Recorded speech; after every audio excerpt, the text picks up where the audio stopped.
l'Ifremer. On a fait une petite escapade à la médiathèque le mois dernier. On est de retour ici pour un sujet qui est bien d'être traité ici. On est sur la gestion des pêches, sur le thon rouge.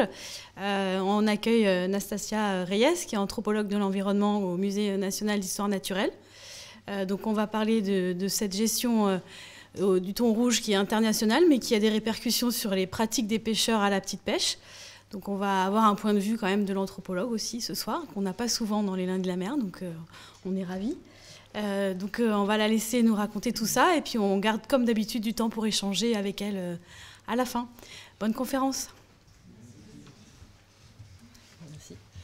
Alors bonjour à tous, merci à Naïg Leport et merci à toute l'équipe aussi de la Maison de la Mer, ainsi qu'à Émilie Maria Roy et puis à tous de vous être déplacés.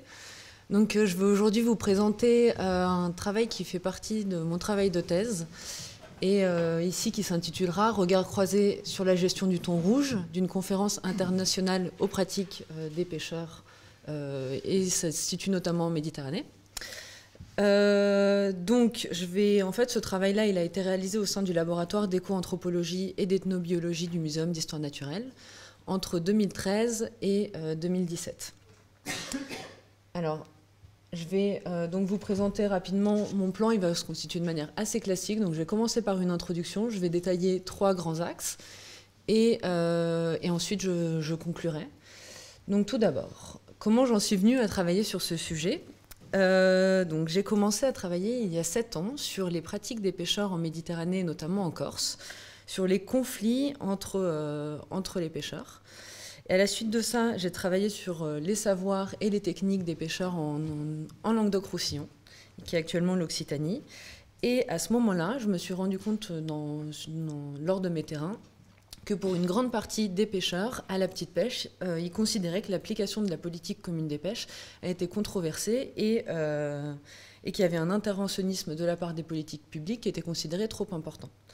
Donc, j'ai décidé, en fait, par la démarche en anthropologie que j'adopte, de m'intéresser en fait à cette question et de voir un peu plus comment l'influence des politiques publiques pouvait modifier ou avoir des effets sur les pratiques des pêcheurs. Et donc c'est là qu'est né mon travail de thèse et une partie du travail que je vais vous présenter là et qui concerne plus particulièrement le thon rouge. Donc, dans ce cadre-là, je me suis intéressée en fait à savoir comment on pouvait considérer l'application de ces politiques internationales et européennes sur la gestion des pêches et savoir si elles reconfiguraient l'organisation sociale des pêcheurs méditerranéens et à la petite pêche. Donc dans ce cadre-là, et pour répondre à cette question, je me suis notamment intéressée à quelles étaient les normes et les valeurs véhiculées par ces politiques publiques, et comment ces normes-là se construisaient. Et aussi, j'ai aussi analysé quelles étaient les pratiques et l'organisation sociale des pêcheurs à la petite pêche, pour voir comment celle-ci avait évolué. Alors, mon objet d'étude, ça a été la petite pêche. Donc, au vu de la démarche que j'avais entreprise et des précédents travaux que j'avais menés, je me suis intéressée plus particulièrement à ce secteur-là. Et donc, il y a certaines des problématiques qui sont liées à ce secteur qui vont aussi se retrouver dans les autres secteurs des pêches. Mais ce qui m'a intéressée dans ce cadre-là, c'était que la petite pêche pouvait être utilisée comme un objet d'étude révélateur, notamment parce qu'en Méditerranée, elle représente plus de 80% de la flotte de pêche. Et l'hypothèse qu'il y avait derrière, c'était d'analyser la place de la petite pêche et de voir quelle était la place qu'elle occupait dans les politiques publiques. Et ce qui pouvait permettre aussi de voir quelle était la conciliation entre exploitation et conservation des ressources. Alors, on peut se demander à quoi correspond la petite pêche en contexte européen. Alors, dans le cadre de la politique commune des pêches, la petite pêche, elle est définie comme les navires d'une longueur inférieure à 12 mètres et qui n'utilisent pas d'engins remorqués. Alors, j'ai d'abord utilisé cette définition en sachant que par rapport au terrain, elle pouvait aussi comporter certaines limites. Et donc je suis partie de ce point de vue-là, de cette définition, et au fur et à mesure de mon travail, je l'ai aussi confrontée aux réalités du terrain. Donc, alors, je vais vous présenter rapidement ma méthodologie. Donc, mon approche en anthropologie, elle m'a amenée en fait à étudier les expériences des personnes qui sont concernées par ces politiques publiques. Et donc, j'ai adopté une démarche qui est inductive, c'est-à-dire qui va s'intéresser aux réalités, qui va partir sur le terrain, s'intéresser à faire des observations concrètes et ensuite en tirer une analyse scientifique. Alors, je me suis tout d'abord intéressée aux situations dans des sites d'enquête localisés et j'ai principalement enquêté auprès des pêcheurs. Alors, vous voyez là sur ces photographies, en fait, certains des pêcheurs auprès desquels j'ai pu enquêter. C'est une petite partie. Et à la suite, donc, dans ce cadre-là, j'ai cherché aussi à mener un travail comparatif en partant de l'idée que ces politiques publiques, et notamment les politiques européennes et internationales, concernaient des pays et des régions et des ports aux sociologies très contrastées. Et d'ailleurs que quels que soient les sites d'enquête, les pêcheurs pouvaient faire face à de mêmes mesures, comme notamment la mise en place de licences, de limitation de puissance de navires, ou la mise en place des quotas. Et donc j'ai choisi de concentrer mon travail en anthropologie sur une échelle géographique qui finalement est assez ample, à la fois pour voir quelles étaient les similitudes et en même temps les points communs en fait, entre ces différents terrains. Et donc dans ce cadre-là, je me suis intéressée à l'Espagne, la France et l'Italie, donc qui sont 3 pays de l'Union européenne, et à 3 régions où la flotte de petite pêche est plus importante, et donc notamment la Catalogne, l'Occitanie et la Sicile.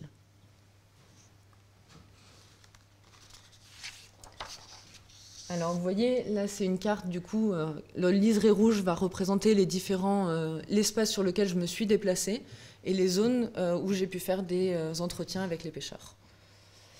Et donc les principaux sites sur lesquels je me suis concentrée aussi dans ces régions, ça a été Palamos pour le cas de la Catalogne, Palavas-les-Flots pour le cas de l'Occitanie et Catane pour le cas de la Sicile.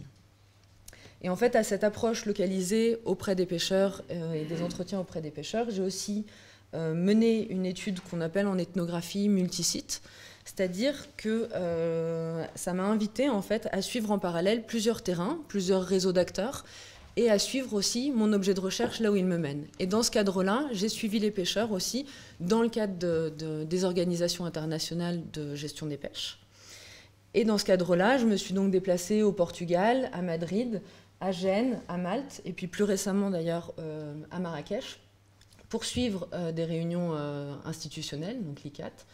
Et en parallèle, j'ai aussi enquêté auprès d'Alieutes, de scientifiques, pour voir quel était aussi leur point de vue. Et donc là, à ce moment-là, je me suis déplacée à Dinard, donc à Paris et à Sète.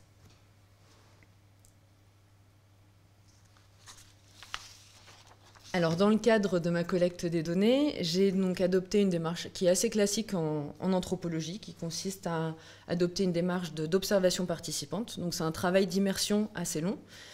Et j'ai aussi procédé sur la base d'entretien. Et du coup, le temps que j'ai consacré à la collecte des données auprès des pêcheurs, ça a été environ pendant une dizaine de mois. Et j'ai suivi les pêcheurs dans toutes leurs activités, c'est-à-dire j'ai effectué des embarquements, je les ai suivis dans les différentes activités de vente, voilà, pour essayer de comprendre en fait quelle était la logique du métier et de voir un peu quelles étaient les problématiques auxquelles ils étaient confrontés, et en même temps comprendre voilà, la réalité de leur activité. À côté de ça, mon calendrier d'enquête, mon calendrier d'enquête auprès des pêcheurs, il a été aussi pensé en fonction de la saisonnalité des pratiques, de pouvoir aller sur chacun des terrains, observer les différentes techniques que ces pêcheurs à la petite pêche mettaient en œuvre. Le terrain institutionnel, par contre, il s'est calé du coup sur le calendrier officiel des différentes réunions. Et à côté de ces entretiens et de ces observations, j'ai aussi consulté énormément de textes réglementaires, qu'ils soient internationaux, européens et nationaux, pour voir un peu quelles étaient les traductions en fait, faites de ces règlements aux différentes échelles. Alors, je vais maintenant vous présenter donc, 3 principaux axes et pour aborder en fait, les différents changements qu'ont généré ces politiques publiques sur les pratiques des pêcheurs. Donc, je vais commencer d'abord par vous présenter les pratiques de pêche au thon rouge et à m'intéresser aux dynamiques liées au secteur de la pêche dans le cas de la Méditerranée. Dans le cadre du deuxième axe, on se concentrera plus particulièrement sur la question de la gestion et des conditions d'accès aux ressources pour les pêcheurs, en abordant aussi quelles sont les décisions qui ont été faites ces dernières années. Et puis, dans un dernier temps, on abordera du coup plus précisément cette question de la reconfiguration sociale et politique du groupe de pêcheurs.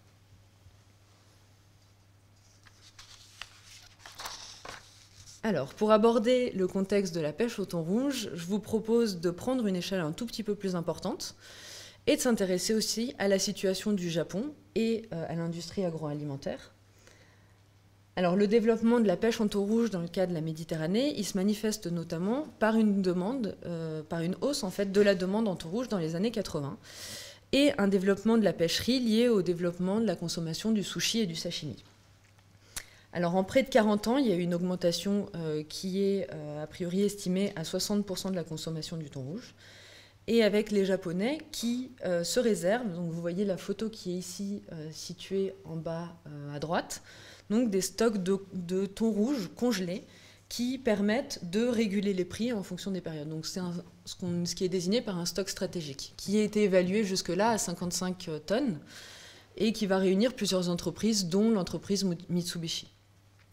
Et alors au Japon, il y a de nombreux critères pour déterminer la qualité du poisson, donc notamment la taille du thon rouge qui a été pêché, son mode de conservation, sa teneur en gras, les morceaux. Donc vous voyez ici figure l'image en fait, donc c'est une prise d'une illustration au Japon avec les différents morceaux de thon rouge et les différents noms utilisés pour qualifier chacun des morceaux. Donc il y a vraiment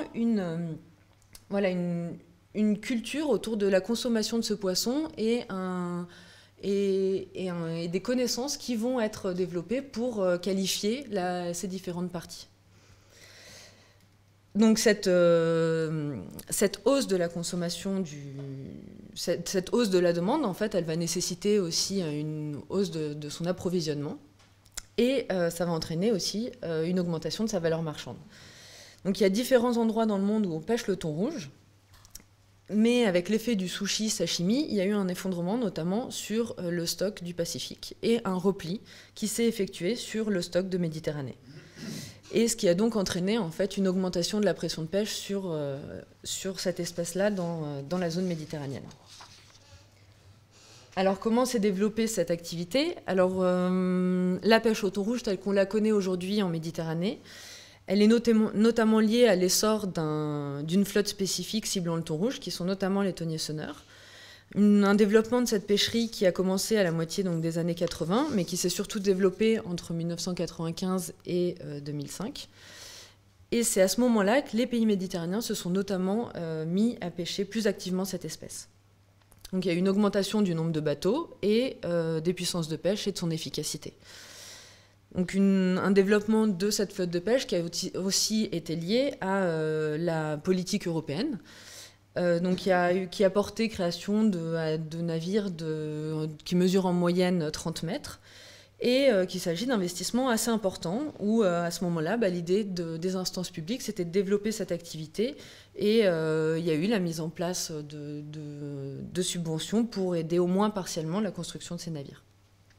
Donc c'est un système de production qui va se développer et une pratique de la scène tournante qui consiste donc assez sommairement à repérer des bancs de poissons et à les encercler avec une utilisation à l'époque aussi de repérage aérien qui aujourd'hui a été interdit. Donc ça a appelé à une production en fait à grande échelle. Et il faut savoir donc qu'avant d'être exercée de cette manière, la pêche au thon rouge elle existait déjà. Alors la Méditerranée est considérée comme une zone de frai et de reproduction de cette espèce. Donc l'idée la plus répandue et théorique est que la Méditerranée serait une zone de passage et que le thon rouge circulerait en entrant par le détroit puis en en ressortant. Donc le thon rouge il va effectuer par contre, ce qui est certain, c'est des déplacements en fonction de la saisonnalité des variations de température. Et il faut savoir que les périodes de pêche, du coup, en fonction des différentes régions, peuvent aussi varier.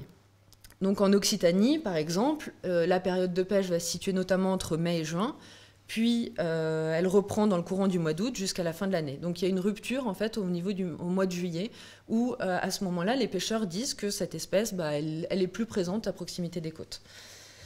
Dans le cadre de la Catalogne, cette activité elle est surtout développée à l'automne, entre les mois d'octobre et novembre principalement. Et tandis que dans le cas de la Sicile, qui est une situation un peu différente dans la mesure où où cette région est située à proximité d'une des zones de reproduction.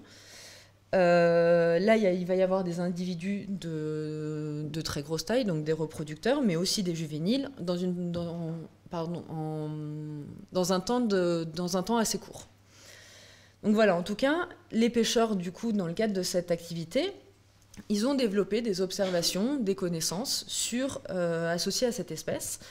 Et donc pour certains pêcheurs, par exemple, ils vont dire que le poisson, quand il rentre, il va avoir une nage plus lente en entrant parce qu'il cherche à se nourrir et qu'à ce moment-là, il est pour eux plus facile de le capturer. Donc en tout cas, des savoirs et des savoir-faire qui vont se développer autour de cette activité.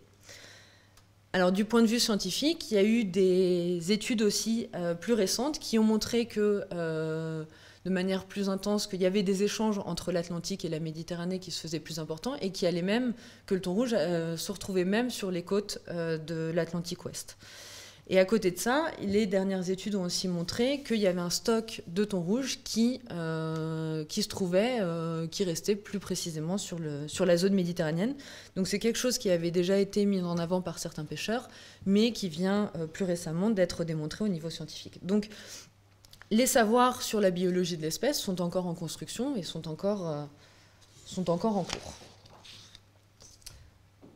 Donc de toute façon, ce qu'on constate, c'est qu'en Méditerranée, c'est aussi une activité qui existe depuis l'Antiquité, avec des écrits de Aristote qui décrivait déjà dans ses textes l'existence de cette pratique. La technique de la madrague, qui sont des labyrinthes fixes, disons, qui a quasiment disparu, mais qui est aussi relatée dans des textes anciens. Et la technique de la cinche, qui réunissait aussi, notamment en Occitanie, c'était des épisodes de pêche assez importants, et des moments forts de la vie sociale où des compagnies de plusieurs dizaines de pêcheurs se réunissaient pour travailler ensemble. Donc ça a nécessité une main-d'œuvre très importante. À côté de ça, voilà, dans le cadre de la mise à mort du thon rouge, il existe aussi des chansons lors de la mise à mort, donc il y a une importance assez forte de cette activité en Méditerranée. Et toute une économie locale qui se développait aussi en parallèle. Et à la seconde moitié du XXe siècle, la pêche au thon rouge, elle s'est notamment poursuivie avec l'usage du filet dérivant, donc qui était une technique qui, en Méditerranée, était notamment exercée par la flotte des petits métiers. Donc c'est des filets droits qui sont positionnés à proximité de la surface et suspendus à l'aide de flotteurs. Donc c'est une technique qui a été interdite dans les années 90 parce qu'il y avait notamment des ONG qui ont déclaré des prises accidentelles de dauphins. Et cette technique posait problème effectivement dans différentes régions du monde, mais donc à ce moment-là, elle a été interdite dans ces régions et par cascade aussi en Méditerranée. Donc ce qui s'est passé, c'est qu'il y a eu aussi de la part de certaines ONG une tendance à globaliser les effets potentiels que pouvait avoir l'usage du filet dérivant sur la Méditerranée. Et donc, à ce moment-là, il y a eu des études aussi menées au niveau scientifique qui ont démenti en fait la corrélation assez forte qu'il pouvait y avoir entre l'engin et la capture. Enfin, en tout cas, pour montrer que les prises accidentelles qui étaient faites ne risquaient pas en fait d'entamer l'état de la ressource et notamment l'état du dauphin. Donc cette technique a quand même été interdite. Et aujourd'hui, à part les navires détonationneurs et quelques madragues, c'est principalement donc la palangre et la canne qui sont utilisées. Donc ces techniques, elles ont été développées notamment parce qu'on les considérait plus sélectives. Alors ce que j'ai pu observer sur le terrain, c'est que finalement, dans le cadre du filet dérivant, il y avait 3 conditions principales à cet usage. Bon, évidemment, la présence du thon. Ensuite, il y avait une adaptation au cycle lunaire pour les pêcheurs. Donc, les pêcheurs exerçaient cette activité notamment pendant les périodes de lune obscure, soit quelques jours pendant le mois. Et la troisième condition, c'était évidemment les conditions météorologiques, où l'usage du filet dérivant était utilisé pendant les périodes de belle mer, où elle était peu agitée, avec des vents allant de 3 à 4 de Beaufort. Mais avec l'usage de la palangre, donc il n'y a plus eu la nécessité d'attendre les périodes de lune obscure pour mettre en œuvre cette activité. Donc en fait, ça a finalement retiré une des difficultés principales auxquelles les pêcheurs étaient confrontés. Et donc, Aujourd'hui, donc finalement, si les captures en fait, de dauphins ne semblent plus se poser, après quelques temps, finalement, l'usage de la palangre est aussi discuté au niveau des études en halieutique avec les éventuelles prises de tortues ou d'oiseaux. Et donc la sélectivité de cet engin, elle est aujourd'hui à revoir. Donc l'usage par contre de la palangre, elle est donc assez récente en fait dans le cadre de la Méditerranée, puisqu'elle a été mise en place à partir de l'interdiction du filet dérivant. C'est une injonction l'injonction de l'usage de la palangre a davantage touché d'ailleurs les pêcheurs français que les pêcheurs espagnols ou italiens qui mettaient déjà en œuvre cette activité. Donc c'est donc c'est donc des changements qui ont été en fait apportés par cette politique de gestion sur les flottes de pêche. Et donc moi je vais plus précisément parler de la situation en fait de la flotte de la palangre et de la canne. Alors je vais revenir sur les décisions qui ont été prises au niveau international et qui ont d'une certaine manière impacté la petite pêche. L'institution en charge de la gestion du thon rouge, c'est l'ICCAT, qui figure ici représentée en orange. C'est la Commission internationale pour la conservation des thonidés de l'Atlantique et des mers adjacentes, dont la Méditerranée. Son aire d'intervention, elle figure ici, et il faut savoir qu'il y a plusieurs organisations internationales qui vont s'occuper de la gestion du thon rouge. De la gestion des thonidés, et dont le thon rouge. Moi, je vais vous parler de l'ICCAT, et donc au sein de l'ICCAT, il y a deux réunions principales au niveau annuel, donc le SCRS, qui est la réunion scientifique, et la réunion de la commission. Le SCRS a lieu tous les ans à la fin du mois de septembre et au début du mois d'octobre, donc c'est une réunion scientifique qui va réunir principalement des biologistes. Ces biologistes ou ces halieuses sont présents pour caractériser aussi l'état du stock. Ils vont chercher à établir un RMD, qui est un rendement maximum durable, pour déterminer en fait un niveau de prélèvement qui assure la reproduction de l'espèce sans nuire à sa survie. Donc il s'agit à ce moment-là de concilier exploitation et la préservation de cette ressource. Dans le cadre des réunions scientifiques, il y a aussi plusieurs questions qui se posent sur le rapport entre la science et le politique, et de voir...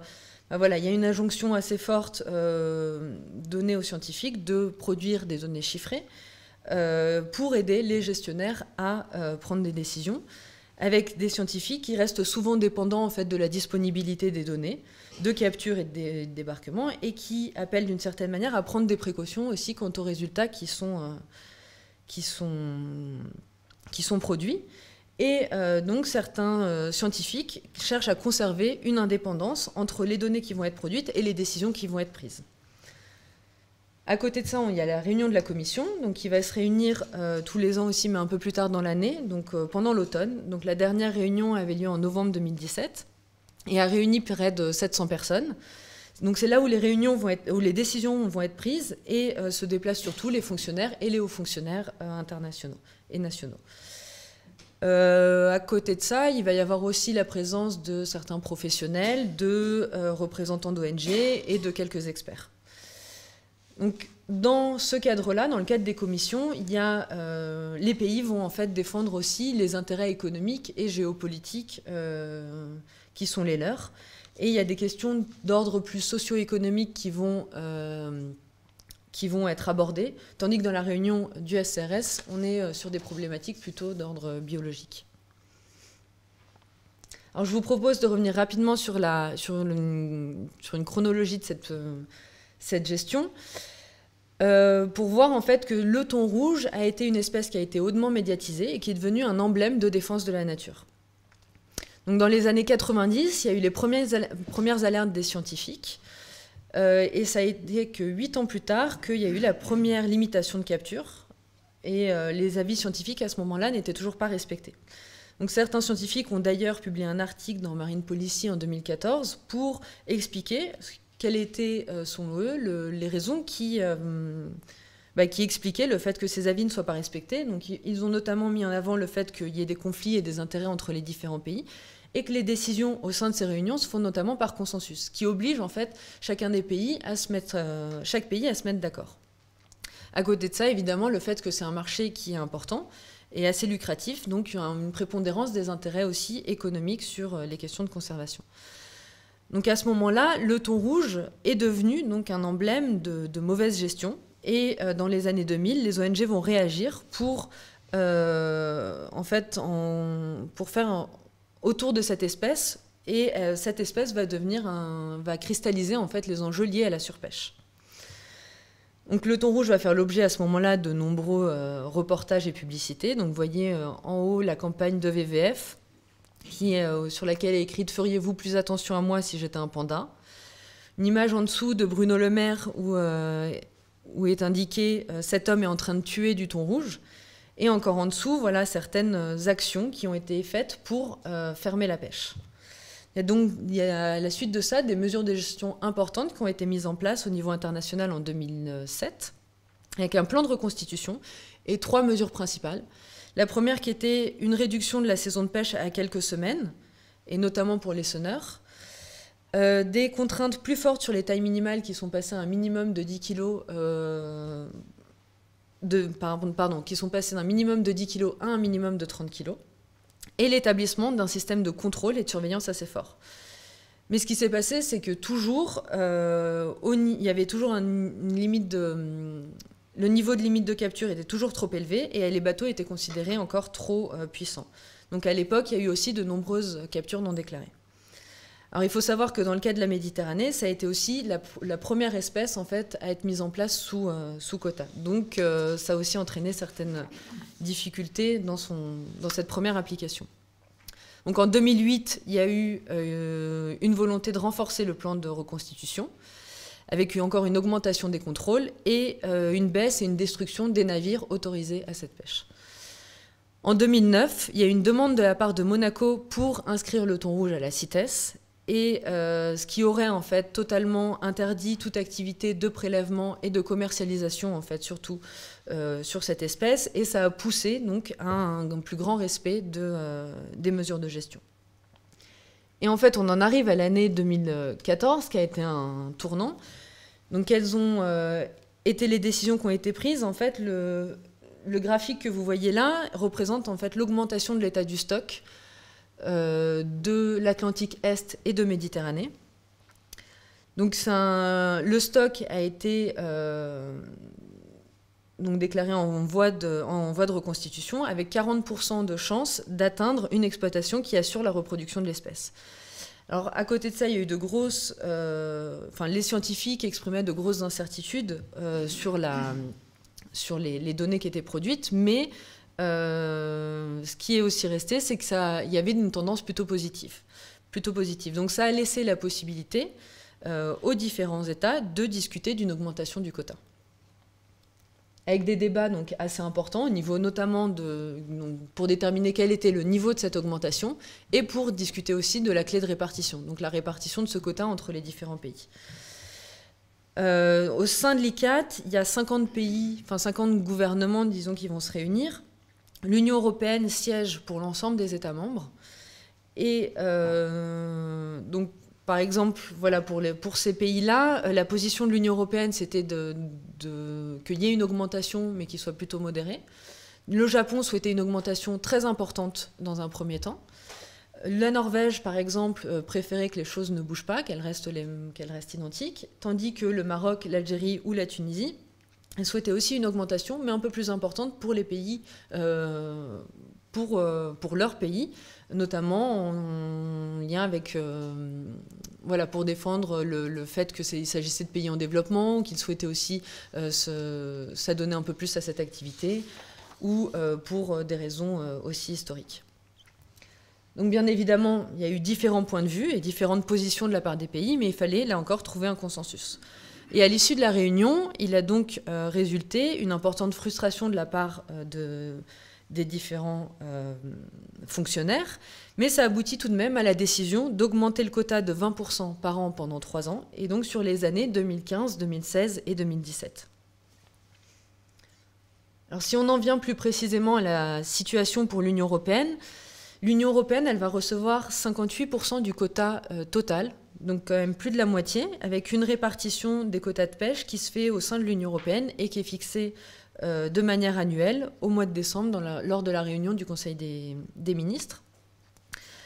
L'Espagne, la France et l'Italie sont les 3 principaux pays États membres à capturer le thon rouge, et c'est majoritairement entre ces 3 pays que se répartit le quota européen. Alors en parallèle du suivi des décisions internationales, j'ai aussi enquêté donc auprès des pêcheurs et à la palangre et à la canne, et ça m'a amené à identifier en fait l'application de cette réglementation et de voir comment les pêcheurs étaient engagés différemment dans ces décisions politiques. Alors, les professionnels de la petite pêche de Catalogne, d'Occitanie et de Sicile vont se trouver insérés donc, dans 3 législations différentes. Là, j'ai pris comme référence les années 2016 et 2017. Ça a légèrement pu évoluer, mais voilà, je vais partir de ces cas-là. Il faut savoir qu'au niveau national, lorsque les États reçoivent ce quota, ils vont mettre de côté une part de ce quota aussi pour certains ajustements en cas de dépassement de quota. Et il y a aussi une partie qui est dédiée à la pêche sportive et récréative. Donc dans le cadre de l'Espagne, le ministère va publier en fait une liste de 386 unités, donc navires et madragues autorisés à exercer cette activité. Ces 386 unités vont recevoir 96% du quota national environ. Cette liste va indiquer pour la majorité d'entre eux un pourcentage et un quota individuel. En parallèle, il y a moins de 1% du quota national qui va être consacré aux prises accessoires. Et c'est cette part qui va notamment concerner les pêcheurs de artes menores, qui correspondent en fait à la catégorie petits métiers qu'on trouve en France, c'est-à-dire des navires de moins de 12 mètres qui sont polyvalents. Donc ces navires-là ne vont pas recevoir d'autorisation européenne de pêche. Ils vont recevoir des possibilités de capture par tirage au sort et de capture accessoire et d'un unique poisson de 90 kg. Donc cette possibilité de capture, elle donne aux pêcheurs l'opportunité de se projeter en fait dans cette activité, mais les contraintes qui sont liées à la législation, finalement, vont plutôt créer des frustrations. En fait, pour les pêcheurs de Catalogne, le critère du poids d'un poisson de 90 kg leur paraît assez aberrant. Et ils soulignent aussi que quand ils partent en mer, ils ne peuvent pas choisir précisément quel est le poisson qu'ils vont capturer et son poids. Donc ça crée d'importantes frustrations. Et au niveau national aussi, ce dont je me suis rendu compte, c'est que les responsables en charge de la gestion des pêches au niveau du ministère, donc notamment un qui me déclarait lors de la réunion de l'ICAT en 2016 que finalement ce quota-là, qui était dédié à la flotte de artes menores, était quasiment pas consommé. Donc il se rendait aussi compte à ce moment-là qu'il y avait un décalage et en tout cas un problème en fait dans la procédure qui était mise en place. Donc qui ne permettait pas du coup à ces navires-là de consommer les quotas qui leur étaient attribués, enfin les autorisations qui leur étaient attribuées. Dans le cas de la France, donc la situation elle est un petit peu différente. En 2016, il y avait environ 220 unités autorisées à pêcher le thon rouge. Avec donc le quota au niveau national, il va être notamment réparti entre les différentes façades maritimes et entre l'Atlantique et la Méditerranée. Dans le cadre de la Méditerranée, la répartition, elle se fait notamment au travers des organisations de producteurs. Et les OP vont redistribuer ensuite individuellement les quotas aux adhérents. En marge de cette répartition, il y a aussi des attributions de quotas hors OP. Et dans ce contexte, la situation pour les professionnels des petits métiers, elle est partagée entre ceux qui ont des autorisations et ceux qui demandent à accéder à cette pêcherie, avec une disparité qui est quand même assez marquée. Et depuis l'augmentation des quotas donc en 2014, il y a une vingtaine de navires petits métiers qui ont reçu des autorisations. Donc ces nouveaux entrants, ils vont recevoir des autorisations qui sont plus pérennes, à la différence du cas de l'Espagne. Et par contre, en fait, à la différence des pêcheurs qui sont déjà inscrits dans les listes des autorisations européennes de pêche, ils vont se voir attribuer une autorisation en valeur et non pas en pourcentage. Ce qui fait que, en fait, dans 2017, le quota qui leur était attribué, qui est dit un quota socio-économique, était d'environ 700 kg. En tout cas, aujourd'hui, la situation, elle est qu'en France, il reste encore beaucoup de demandes de la part des pêcheurs pour accéder à cette activité. Dans le cadre de l'Italie, la situation elle est assez délicate, puisque c'est une région qui se situe, donc, comme je vous l'ai dit, à proximité d'une des zones de reproduction. Et cette activité, elle suscite d'importantes tensions. Alors, puisqu'en fait, ce dont j'ai pu analyser, c'est qu'au niveau national, il n'y a que 45 unités qui sont autorisées à pêcher le thon rouge. Donc vous voyez qu'on n'est pas du tout dans les mêmes proportions que dans le cas de l'Espagne ou dans le cas de la France. Et dans ce cadre-là, l'inégalité est encore plus forte. Donc au niveau national, l'État, de la même manière qu'en Espagne, va établir une liste de navires autorisés avec un pourcentage individuel. Et en parallèle de ces prérogatives, le ministère va autoriser par décret la capture accessoire de 900 kg pour des navires, pour chaque navire et par an, dans la limite, bien évidemment, du quota qui est disponible. Donc au niveau local, sur les différents terrains, la procédure, elle va apparaître quand même, pour une majorité de pêcheurs, assez mal pensée, et puis il va y avoir un certain nombre d'anecdotes qui vont circuler sur le fait que certains d'entre eux aient été sanctionnés alors qu'ils avaient eu accès à des autorisations, pour d'autres que leurs droits n'ont pas été pris en compte, ou finalement certains qui vont dire qu'ils n'ont pas été informés de la procédure de mise en place des quotas lorsque celle-ci a commencé. Donc tout ça va créer un climat assez tendu autour de l'accès à cette ressource. Et le maintien pour un petit nombre de professionnels, donc le maintien de ce quota pour un petit nombre de professionnels va paraître d'autant plus injustifié que l'état de la ressource se porte aujourd'hui mieux. Donc les contestations en fait, qui étaient auparavant contenues puisque l'état des ressources était encore assez fragile, aujourd'hui c'est d'autant plus compliqué à comprendre et de nombreux pêcheurs vont considérer qu'il est maintenant temps d'ouvrir cette pêcherie à un peu plus de bateaux. Et puis de manière générale, ce dont on se rend compte en fait par la comparaison de ces différentes situations, c'est qu'il y a différents pays qui vont être concernés par une politique internationale, mais que finalement les modes d'attribution des quotas vont énormément différer d'un pays à l'autre. Sachant qu'au niveau que finalement les contestations qui sont portées au niveau local portent plus sur les situations sur la législation nationale que sur la législation internationale. C'est pas tellement la limitation, la mise en place d'un quota international qui est discutée, mais finalement cette question de la répartition. Alors en ce qui concerne les effets que ça a pu avoir sur les pratiques des pêcheurs, je vais aborder les effets sur les pratiques et puis ensuite sur la structure sociale du groupe.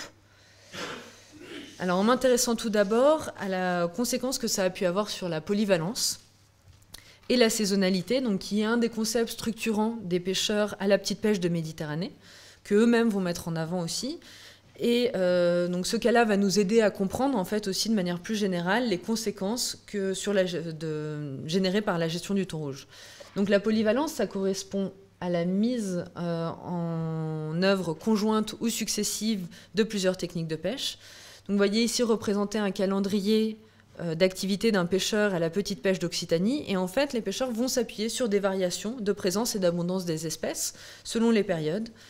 Et donc, comme le dit un des pêcheurs d'Occitanie que j'ai pu entretenir, il m'a dit « On ne pêche pas tous les poissons tout le temps, et encore moins avec la même technique. À chaque espèce correspond une technique particulière, parce que chaque poisson réagit différemment. » Alors, vous voyez ici quelques-unes des techniques à la petite pêche de Méditerranée qui sont mises en œuvre, et j'ai pu en répertorier en moyenne une dizaine par terrain. Et donc j'ai constaté que selon les lieux, les pratiques que les pêcheurs mettaient en œuvre différaient pour la plupart. Donc l'activité des pêcheurs à la petite pêche va se fonder sur cette très grande diversité de savoirs et de techniques. Et dans leur discours, les pêcheurs vont constamment souligner combien la polyvalence va leur être essentielle, puisqu'elle leur permet de s'adapter, d'adapter leurs pratiques aux variations du milieu. Alors pourquoi c'est important dans le cadre du thon rouge ? Notamment parce que la mise en place des quotas liée à cette politique publique va porter atteinte à ce principe. Alors vous voyez ici représenté le principe de polyvalence, en ce qui permet une adaptation des pratiques au milieu. Et donc la mise en place de ces quotas va restreindre l'éventail de pratiques qu'ils vont pouvoir mettre en œuvre. Alors il faut savoir donc que peu d'entre eux ont aujourd'hui reçu l'autorisation, peu de pêcheurs ont reçu cette autorisation d'exercer l'activité du thon rouge. Et donc pour vous présenter l'un des effets de cette mesure, il y a le mécanisme de repli de la pêche sur d'autres activités qui est assez flagrant dans le cas de la Sicile.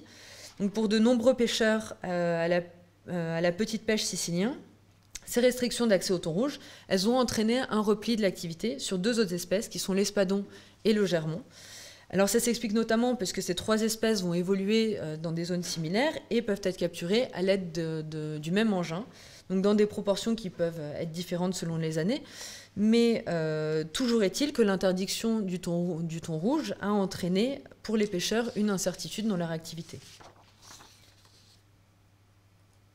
Alors cette incertitude, elle est représentée ici.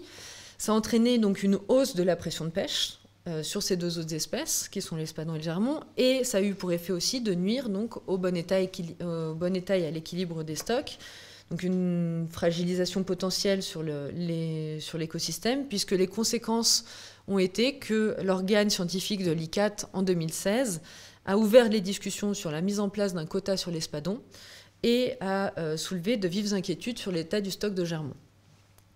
Alors même que du coup, l'état du stock de thon rouge semble se rétablir.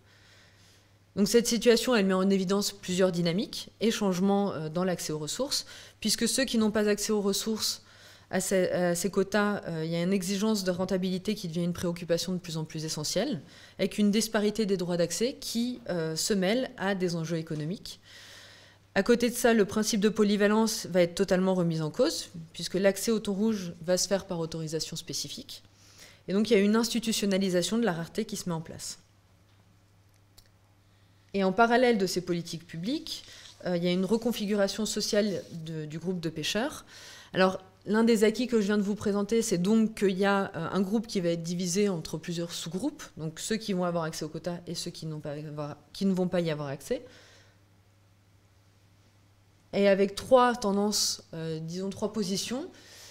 Ceux qui veulent conserver la clé de répartition actuelle, donc les pêcheurs qui sont plutôt dans cette position-là, ceux qui vont vouloir un équilibre des quotas, donc un rééquilibrage des quotas, et ceux qui vont défendre l'arrivée de nouveaux entrants dans la pêcherie.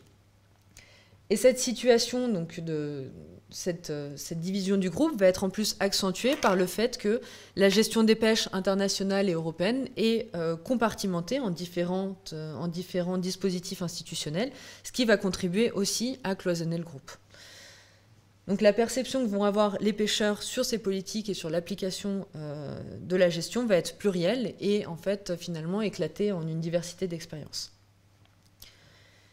Alors les pêcheurs à la petite pêche, au moins ceux qui n'ont pas accès au quota, sont donc confrontés à ces incertitudes qui vont venir réinterroger le devenir de la profession. Et face à cette situation, il y a une volonté d'action collective et de résistance qui va se faire grandissante et qui va notamment passer par le fait d'intervenir dans les sphères de prise de décision et une volonté de négocier un espace de légitimité. Donc ça devient pour eux une nécessité pour exister et se faire entendre. Alors, mais pour exister et pour intervenir en fait dans ces échelles de décision, les pêcheurs à la petite pêche vont devoir faire face à des injonctions européennes et nationales qui exigent qu'ils se structurent aussi autour d'institutions qui sont chargées de les représenter. Alors, si la petite pêche, elle tente d'exister dans le débat et de se faire une place dans l'échiquier politique, la place qu'elle occupe au niveau des prises de décision, elle reste tout de même assez marginale. Dans les arènes de décision, et notamment à l'ICCAT, où j'ai pu suivre ces différentes réunions, la petite pêche, elle va être peu pensée en fait en elle-même. C'est-à-dire que finalement, ça va être l'importance aussi économique attribuée aux plus gros armements de pêche qui vont faire que la politique va se structurer surtout autour des fonctionnements des gros armements. Et au niveau international comme au niveau national, finalement, les pêcheurs thoniers vont être plus présents dans les négociations, notamment parce qu'ils maîtrisent depuis plus longtemps les processus de prise de décision, et puis parce qu'ils sont mieux outillés dans les actions de communication et de lobby que les flottes de petite pêche. Et du coup, ce qui se passe, c'est qu'on ne discute pas de la petite pêche au niveau international, puisque pour les décideurs internationaux et nationaux, la petite pêche est plutôt assignée à l'échelle nationale. Et finalement, lors des entretiens, les différents fonctionnaires européens disaient aussi que pour eux, c'était aux États d'avoir à gérer cette activité. Alors, pour tenter malgré tout de se construire une visibilité dans ces sphères, les pêcheurs à la petite pêche vont tenter de se réapproprier des concepts de durabilité pour valoriser leur activité. Et ce qui se joue à ce moment-là, c'est au sein de la profession, c'est des rapports de force entre l'image qu'il convient de donner au métier de pêcheur, quelle pratique est durable et laquelle n'est pas. Et du coup, dans le cadre du thon rouge, il va y avoir aussi un certain nombre de discours qui vont aller à l'encontre de la petite pêche. Et l'une des critiques principales est notamment le fait que la petite pêche est un segment de pêche qui représente un groupe professionnel qui est trop nombreux et qu'il n'est pas possible de contrôler et d'établir un suivi des captures. Donc, dans ce cadre-là, la petite pêche, elle va être présentée comme un risque potentiel à l'équilibre du stock si on lui attribue du quota. Et d'ailleurs, pour les membres des différentes administrations, il va être aussi difficile de savoir dans quelle mesure les revendications faites par les acteurs de la petite pêche sont justifiées ou sont totalement opportunistes dans l'accès à ce quota-là. Donc finalement, le faible impact en fait, supposé de la petite pêche va être discuté et ces discours vont être aussi confortés par certains experts qui vont dire que les techniques utilisées, notamment du coup par les tonniers-sonneurs, vont être plus sélectives puisqu'elles effectuent peu de prises accessoires. Et les décideurs vont aussi dire qu'ils n'ont pas les moyens d'établir un suivi sur un nombre de navires trop important. Donc ça m'a alors amené à analyser que dans les sphères de décision internationales, les professionnels à la petite pêche, finalement, ne jouissaient pas d'un statut particulièrement privilégié dans leurs revendications pour les droits d'accès à ces ressources. Et donc, en conclusion, je voulais revenir sur 3 aspects principaux. Le fait donc que la petite pêche, que ce groupe-là était un groupe socio-professionnel qui fonctionnait finalement à plusieurs vitesses, puisque les politiques publiques ont contribué à ce que certains pêcheurs jouissent de droits d'usage reconductibles entre les années, ce qui a favorisé aussi la constitution d'un système fondé sur des privilèges renouvelés et donc une inégalité durable de l'accès aux ressources. Alors qu'avant, cet accès aux ressources était aussi sans cesse mis en concurrence. Ce dont on observe aussi, c'est que dans ces politiques publiques, elles ont contribué aussi à entraver l'autonomie des professionnels, puisqu'aujourd'hui, ces pêcheurs doivent acquérir des autorisations. Avec la mise en place de ces quotas, il devient plus difficile pour ces pêcheurs de passer d'une technique de pêche à l'autre. Et il est aussi plus compliqué pour eux de s'adapter aux variations du milieu et aux changements environnementaux. Avec des problèmes aussi en parallèle de transmission du métier, de transmission des savoirs et des techniques entre les pêcheurs. Et enfin, ce dont on se rend compte, c'est que cette politique publique, elle instaure aussi une incertitude pour les pêcheurs, une incertitude qui va non pas être environnementale, comme on pourrait le penser, c'est-à-dire qu'en lien avec les problèmes de diminution des ressources, qui viendraient mettre à mal l'activité, mais finalement, l'étude ethnographique et anthropologique que j'ai menée m'a permis de me rendre compte que ces variations d'abondance en fait, sur le milieu et environnemental, elles n'étaient pas vécues par les pêcheurs comme des incertitudes. Elles ont toujours fait partie de leur activité. Pour les pêcheurs à la petite pêche de Méditerranée, l'incertitude, elle s'exprime surtout en termes institutionnels et juridiques. Donc voilà, je vous remercie pour votre attention et merci de vous être déplacés.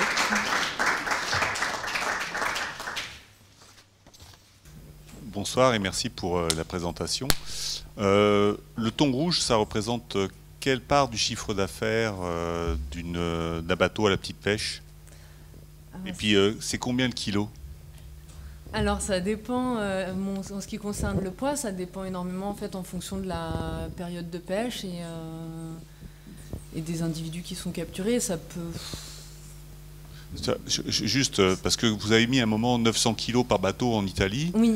Même si on dit que c'est 50 € le kilo, ça fait 45 000 balles quoi, pour un bateau comme ça. Effectivement, ça peut rapidement avoir un apport assez important. Par contre, les prix de vente finalement qui sont assez courants sur la Méditerranée, les pêcheurs les revendent plutôt à 10 € le kilo à 10 € le kilo en vente en criée. Il y a donc des possibilités de vente directe auprès du consommateur, donc effectivement là les prix montent un peu plus.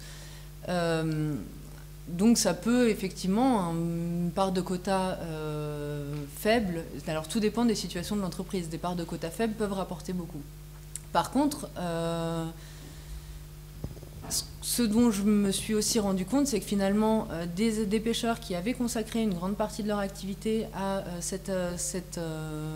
la pêche du thon rouge et qui finalement ont reçu des autorisations de capture beaucoup moins importantes que ce qui était que celles qu'ils avaient l'habitude d'avoir jusque-là avec la mise en place de cette gestion. En fait, aujourd'hui, ils se retrouvent à ne plus sortir en mer et à revendre leur quota parce que finalement, sortir en mer, ça leur coûte beaucoup plus que de mettre en œuvre leur activité. Donc il y a aussi, en fait, ça va dépendre énormément de l'apport, enfin ce que ça représente en chiffre d'affaires pour chacune des entreprises, c'est énormément variable en fait d'un pêcheur à l'autre. Donc voilà, c'est ça qui est aussi assez compliqué, je pense, à gérer dans le cadre de cette politique publique justement, et notamment le fait que ces attributions de quotas soient mises en place par pourcentage, ce qui fait que finalement ceux qui ont reçu un pourcentage aussi important lié à leurs antériorités, dans le cadre de ces augmentations, leur pourcentage, en fait, ça continue d'augmenter, et donc cette disparité, elle se creuse en fait. Et donc ça, c'est vraiment des difficultés assez importantes. Et ceux qui se retrouvent finalement avec un quota assez faible restent quand même en difficulté dans certains cas, et ça reste des cas assez nombreux finalement. Oui, merci pour la présentation. Je voulais savoir ce que tu pensais des prud'hommes et de leur capacité à répondre à cette problématique de la petite pêche, parce que c'est spécifique à la Méditerranée et voilà, ces organisations de pêcheurs. Alors en fait, les prud'hommes, elles interviennent finalement, donc je refais un petit point pour ceux qui ne savent pas ce que c'est. Les prud'hommes sont des institutions professionnelles qui existent depuis le Moyen-Âge en Méditerranée, donc qui réunissent les pêcheurs. Et à l'époque, il y avait des systèmes de gestion en fait, qui se mettaient en place sur certaines activités et qui existent encore notamment dans les étangs, où il y a des systèmes de tirage au sort pour des postes de pêche à l'anguille. Et donc les pêcheurs vont se réunir et se répartir le territoire, et puis avec des autorisations aussi qui sont attribuées. Donc pas n'importe quel pêcheur rentre dans une prud'homie, il faut avoir certaines conditions, et une des personnes va être élue, un des pêcheurs va être élu par les autres pour s'occuper de cette gestion et vérifier que les différentes réglementations qui sont mises en place par les pêcheurs eux-mêmes sont respectées. Et dans le cadre du thon rouge, finalement, les prud'hommes, elles interviennent assez peu en fait, dans le cadre de cette pêcherie-là. Donc, sur le cas, par exemple, des anguilles, où c'est assez flagrant, où le rôle de ces prud'hommes est encore très important, dans le cas, du thon rouge, c'est pas, elles n'interviennent pas plus que ça, c'est pas quelque chose de significatif. Merci pour cette présentation, Alain Bizot de l'Ifremer. Est-ce qu'un des problèmes majeurs la cause majeure de ce problème ne revient pas au fait que les droits historiques n'ont pas été bien calculés, notamment du fait que la petite pêche déclarait peu, enfin en tout cas mal, leur capture, alors que les plus gros armements ont pu justifier d'antériorité plus importante. Donc en fait, ils se sont pénalisés eux-mêmes dans le partage initial. Et après, effectivement, ils n'ont pas réussi à se faire entendre. Et ce que vous avez dit sur la représentation difficile pour eux au niveau international, voire même au niveau national, donc ça n'a pas permis de remettre en place un rééquilibrage de ces droits, de ces quotas, quoi. Alors effectivement, il y a une question liée à aux données justement qui étaient transmises, ça c'est vrai. Alors à la fois ils se sont pénalisés eux-mêmes, à la fois c'était aussi des dispositifs qui ont été plus tôt et qui étaient plus rodés en fait dans le cadre des pêcheries plus importantes. Et dans le cadre de la petite pêche, c'était pas quelque chose auquel les pêcheurs étaient habitués. Donc en fait, il y a eu effectivement à ce moment-là une différence entre une flotte habituée à ce dispositif, à faire des déclarations de capture, des suivis aussi, parce que des passages encriers, des quantités importantes, et un fonctionnement qui est totalement différent. Et à ce moment-là, c'est vrai que peut-être ça aurait été aussi à l'État de voir comment se constitue le système de vente dans le cadre de la petite pêche, qui passe effectivement, donc, dans le cadre de la Méditerranée aussi, beaucoup par de la vente directe, donc de la vente à quai, comme dans d'autres ports. Mais c'est vrai que la déclaration de capture, c'était un dispositif qui était moins rodé dans le cadre de la petite pêche. Et c'est sûr que ça a énormément pénalisé ces professionnels dans l'accès à ces autorisations. Sachant qu'en parallèle, il y avait aussi le problème du filet dérivant qui a passé un moment où il y a eu cette interdiction de la part de l'Union européenne, avec un cas, notamment dans le cas français, certaines réticences où les pêcheurs espéraient que finalement, au vu des études scientifiques qui avaient été faites et au vu de leurs revendications, on puisse reconnaître en fait leur activité. Et en fait, ils continuaient à exercer le filet dérivant sans avoir vraiment d'autorisation, ce qui fait qu'ils ne pouvaient pas déclarer les captures qui étaient faites dans ce cadre-là. Donc voilà, c'est vrai qu'il y a eu... il y a eu à ce moment-là, à ce moment de la gestion et justement de ce calcul des antériorités, un couac en fait qui à la fois qui aurait peut-être nécessité un travail de terrain ou de suivi plus important de ces pêcheries parce que l'activité de pêche, comme je vous le disais aussi, de petite pêche, en Méditerranée, elle est quand même en Méditerranée, elle a été aussi assez importante. Et finalement de revoir un peu est-ce que finalement les données qu'on a nous au niveau national, elles correspondent en fait aux données réelles et aux données et aux activités qui sont réellement mises en œuvre. Ouais, je ne veux pas monopoliser la parole, mais c'est vrai que c'est toujours un problème très délicat de suivre la petite pêche, notamment en Méditerranée, pas seulement, mais beaucoup en Méditerranée. Oui, bonjour et merci. Bonjour. Une petite précision, dans la région, le thon rouge va de 10 à 14 euros le kilo. D'accord. Environ. Je connais des restaurateurs et dernièrement, on vient lui proposer des thons à 5 euros le kilo. Ça, c'est les petits pêcheurs. Et ça veut dire que c'est hors quota, ça. Parce qu'à 5 euros, on ne le trouve pas sur le marché. Peut-être. Après, c'est vrai que dans le cas de la Sicile, justement, où j'ai pu, en suivant les pêcheurs, observer différents débarquements de captures non déclarées. Ça pouvait aller jusqu'à 2 euros le kilo en vente. Voilà. Donc, je ne crois pas que ces quotas-là, ça ne rentre pas dans les quotas, je veux dire. Alors ça, justement, s'il y a des gens qui... dans l'évaluation des stocks, il y a eu un moment, un rééquilibrage, en fait, au moment où les scientifiques ont su qu'il y avait... ils savaient qu'il y avait un décalage très important entre les captures qui étaient déclarées et finalement la réalité. Il y a eu un réajustement qui était fait, mais il me semble que dans les évaluations récentes, c'est très difficile à évaluer, en fait. Donc, généralement, ça rentre pas dans les quotas. Et ça rentre pas dans les évaluations scientifiques.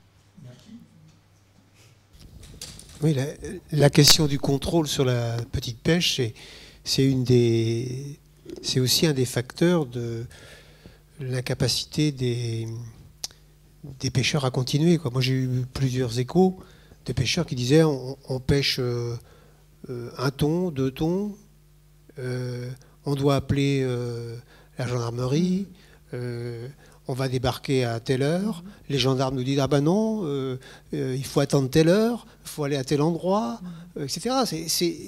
Quand on voit la multiplicité des tout petits ports, enfin en particulier sur la côte varoise et autres, la faible quantité finalement de poissons qu'ils prennent, c'est vraiment imposer des modes de contrôle de ce type, c'est presque impossible. Et quand ils se font pincer, ils ramassent une telle amende que ça vaut pas le coup. C'est vrai que aujourd'hui, une partie d'entre eux disent ça vaut pas le coup de sortir pour aller pêcher du thon rouge, quoi. C'est comme ça, hein. C'est ça, dans le cadre comme je le disais, dans le cas de l'Espagne, où il y a donc une autorisation de revendre son quota de 3 années consécutives. Au-delà de ces 3 années, il est récupéré par le ministère et donc en fait remis dans le pot commun, disons. il y a plusieurs cas de pêcheurs qui revendent leur quota, en fait, parce que voilà, ça vaut pas le coup, effectivement, d'aller pêcher. Et sinon, sur les cas, effectivement, des mesures de contrôle, dans le cadre du port de Palamos, qui, justement, n'est pas un port de débarquement autorisé, les pêcheurs doivent se faire 1 heure de trajet pour aller revendre leurs poissons dans une criée autorisée. Donc c'est vrai que ça, sur plusieurs ports, ça pose des difficultés, en fait. Mais après, voilà, au niveau de l'État, c'est aussi compliqué de déployer, en fait. Ça demande aussi un personnel très important, et de déployer des agents sur tous les ports de pêche. Finalement, pour peu de choses.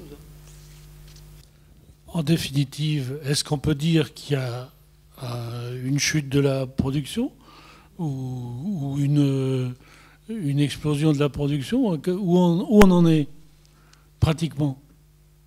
Par rapport à... dans l'absolu, vous dites? En valeur absolue, oui.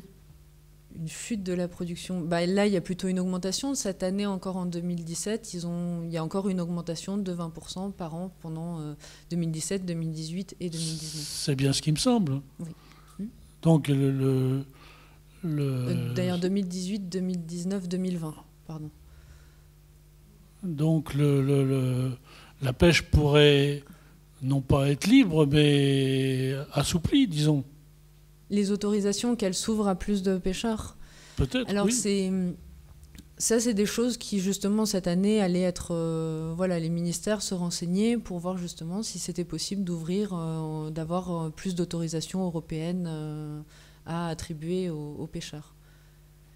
Et on est sur des... Voilà, comme je vous l'ai dit, sur ces 3 années, il y a eu 20 autorisations qui ont été données, donc ça peut être une possibilité. Après, à côté de ça, pour rejoindre aussi la question, la remarque de monsieur sur les prix, une des craintes, c'était que si les autorisations de capture augmentent, finalement, les prix risquent de diminuer au vu de d'un apport plus important. Donc, il y a aussi eu une nécessité ou une volonté, en fait, de trouver un équilibre pour qu'il n'y ait pas une augmentation qui soit trop brusque et que ça n'implique pas une chute des prix trop importante. Oui, mais quand on ça voit aussi, ça implique énormément, ça peut énormément impacter, en fait, la production et l'état, en fait, de cette production, voir si elle va continuer à augmenter ou si finalement elle peut aussi se réguler d'elle-même. Parce que si le prix est trop bas... oui, il ne risque pas d'être trop bas, hein, parce que quand on voit les prix actuellement, c'est très très cher, quoi. Mais après, il y avait le risque, l'augmentation... Alors, je ne sais plus exactement à quel niveau on est, mais là, on récupère sur ces... Alors, je reviens juste sur un des tableaux sur lesquels figurent les chiffres, en fait. En tout cas, sur ces dernières années. Alors, une petite seconde. Voilà, c'était ici. En 2017, on arrive à un peu plus de 23 000 tonnes. Donc, c'est-à-dire que là, ça récupère le niveau de quota d'environ 2009. Donc, c'est vraiment... Voilà, et là, on est quand même dans une perspective d'augmentation. Donc, vous voyez, après ce creux, il y a eu quand même une dynamique autour de cette activité qui est en train de se faire.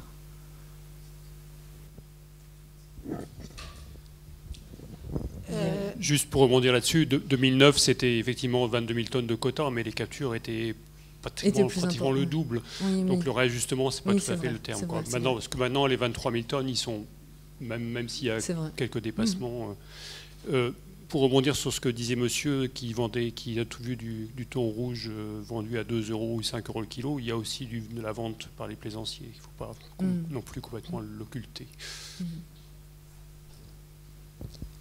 Est-ce que vous avez une idée de la pêche non déclarée importante, par des gros bateaux sur le thon rouge? Parce que j'ai entendu dire que Taïwan, qui n'est pas un pays reconnu par l'ONU, en profite pour aller pêcher le thon rouge en Méditerranée. Alors non, sur ce cas-là de Taïwan, j'ai pas eu... Enfin, Vous n'avez pas j'ai pas d'écho d'informations particulier. Par contre, il y a eu un cas où... Alors, c'est pas une capture non déclarée d'un pays, mais c'est plutôt... Enfin, disons qu'au moment des négociations, justement, la Turquie avait pas été satisfaite du quota qui lui avait été attribué. Et du coup, elle a déclaré un quota autonome.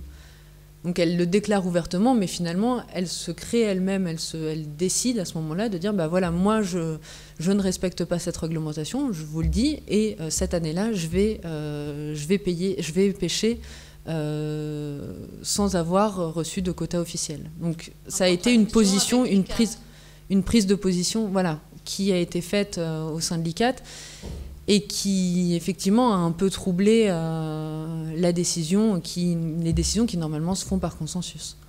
Et une autre question que je me pose, c'est pourquoi, pour le consommateur lambda, le thon rouge est devenu tout d'un coup aussi important que la baleine ou que je ne sais quoi, et que tout le monde pousse des hurlements si on dit « Ah oui, on peut continuer à pêcher du thon rouge » au niveau des consommateurs. Bah ça, c'est notamment lié aux différentes campagnes qui ont été faites dans les années, justement, dans les années 2000, où les différentes plusieurs ONG sont intervenues, justement, pour se focaliser sur cette espèce-là, et ce qui en a fait, en fait, un emblème de risque de surpêche. Donc, à ce moment-là, c'était... Alors, est-ce que c'était avéré? Oui, les données scientifiques, en tout cas, montraient qu'il y avait un risque sur l'état des ressources. Aujourd'hui, il y a encore effectivement beaucoup de consommateurs qui se posent la question, est-ce qu'on peut consommer du thon rouge? Est-ce qu'on en consomme? Est-ce que quand on va chez le japonais, c'est du thon rouge? Et est-ce que je suis en train, moi aussi, quelque part, de tuer le thon rouge? Alors, souvent, c'est pas du thon rouge. Et... Et on mange souvent d'autres espèces de thon parce qu'il y a eu aussi une réduction du marché en fait de thon rouge. Donc là, a priori, au vu de l'état des ressources et des tendances qui sont faites, le risque est beaucoup moins important. J'ai beaucoup aimé dans votre présentation la chronologie en mettant les premiers signaux d'alarme, des scientifiques en 1990, et puis il ne s'est rien passé pendant quasiment 10 ans avant que les ONG prennent le pouvoir, j'allais dire, enfin en tout cas fassent une campagne médiatique nécessaire, mais un petit peu outrancière, parce que, alors je sais pas, j'ai jamais très bien su si c'était les ONG, enfin les lobbies environnementalistes, comme dirait mon ami Alain, ou les médias, mais passer de surexploitation ou de surpêche à extinction de l'espèce, il y a quand même un pas que nous, scientifiques, on ne franchit pas, quoi. Il n'était pas question d'éteindre l'espèce thon rouge, il était question du fait qu'on en prenait trop et que du coup on n'arrivait pas à assurer le renouvellement de la ressource à un niveau qui permettait une exploitation importante, quoi. C'est ça la notion de surpêche et de surexploitation, il ne s'agit pas d'extinction. Et aujourd'hui, le diagnostic de l'ICCAT cette année le confirme. La courbe que tu as montrée continue à monter, même s'il y a des incertitudes sur le niveau vraiment exact. Mais on n'est plus du tout dans une situation de surpêche. Et la biomasse, donc la quantité de thon rouge en Méditerranée et en Atlantique Nord-Est, est maintenant à des niveaux très très satisfaisants. Donc manger du thon rouge, il n'y a pas de problème. Et à 2 € de kilo, c'est donné. Par rapport au thon rouge, y a-t-il un parallèle fait par les pêcheurs autour du modèle de l'agriculture bio ou une production peut-être inférieure mais de meilleure qualité qui leur permet d'être plus appréciés de la population et d'avoir peut-être un plus gros poids politique et qui leur permettent de mieux valoriser leur production? Sur le thon rouge, vous dites plus précisément? Sur le thon rouge, sur la pêche en général, sur la petite pêche en général, est-ce qu'il y a une réflexion autour de ce modèle-là? Oui, tout à fait. Il y a des réflexions qui sont faites à la fois pour commercialiser ce poisson frais. Déjà, en fait, c'est le principal moyen pour les gens du littoral d'avoir accès à ce thon rouge en Méditerranée. C'est de pouvoir l'acheter directement à des petits métiers ou des professionnels de la petite pêche. Donc ça, Et après, il y a une réelle... oui, il y a des tentatives qui sont faites pour commercialiser, même au-delà des produits, des circuits qui vont jusqu'à Paris, avec des produits frais, justement, sur la petite pêche, mais un peu comme des... comment ça s'appelle, des AMAP, voilà, une série, on achète un panier de différents poissons et on peut... de différents poissons frais qui nous sont livrés quelques jours plus tard. Donc... Enfin, quelques jours, dans des circuits courts, donc 1 ou 2 jours plus tard.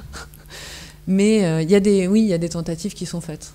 Après, il y a aussi sur le cas d'autres espèces, pour revenir encore sur l'anguille, en fait, une fête de l'anguille qui a été organisée justement pour sensibiliser ou pour faire connaître ce produit-là aussi dans des circuits courts auprès des différents touristes ou passants ou des différents badauds qui viennent le long des côtes. Et donc pour qu'il y ait une économie locale qui se consolide en fait un peu plus autour de ces produits. Oui, la première région, les premiers pays, c'est quand même tous les pays asiatiques dans leur culture. Nous, j'ai du mal à comprendre le schéma qu'il y avait tout à l'heure, l'Espagne, la France, l'Italie. Oui. Le quota de la France par rapport à l'Italie, par exemple, et en France, on a du mal à le cuire. Il est souvent trop sec. Donc, ce n'est pas un poisson qui a les faveurs en France. Je ne pense pas. À part cru. En tartare ou mais sinon, cuit, c'est pas... Non, c'est un avis professionnel, je suis chef de cuisine. Mais la clientèle ne va pas aller... C'est pourtant excellent, je sais pas ce... Oui, non, mais... Non, c'est mon avis personnel, mais... Oui, moi aussi, j'aime bien le thon rouge, mais la cuisson est primordiale. Eh bien, je vous propose d'arrêter là. Merci à vous de vous être déplacés. Merci Nastasia d'être venue.